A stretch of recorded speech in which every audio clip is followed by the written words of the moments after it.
Hadi gel, hadi gel otur yanıma.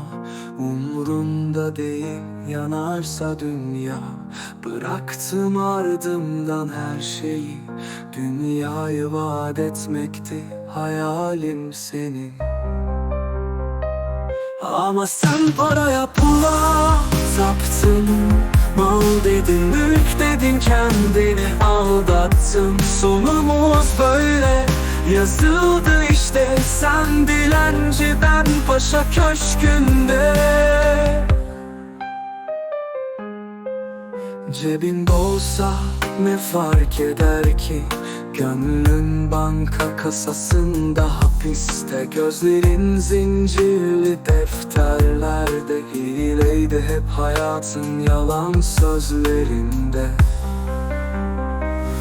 Ama sen paraya pula taptın. Mal dedin, mülk dedin, kendini aldattın. Sonumuz böyle yazıldı işte. Sen dilenci, ben paşa köşkünde.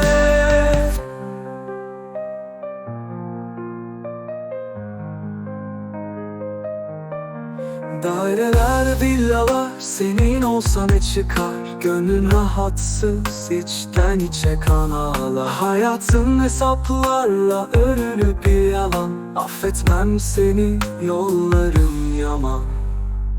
Ama sen paraya pula taptın. Mal dedin, mülk dedin, kendini aldattın. Sonumuz böyle yazıldı işte. Sen dilenci, ben paşa köşkünde.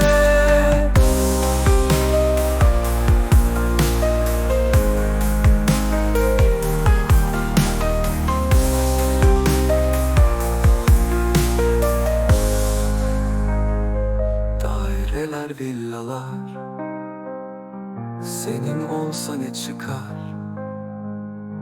Gönlün rahatsız, içten içe kan ağlar.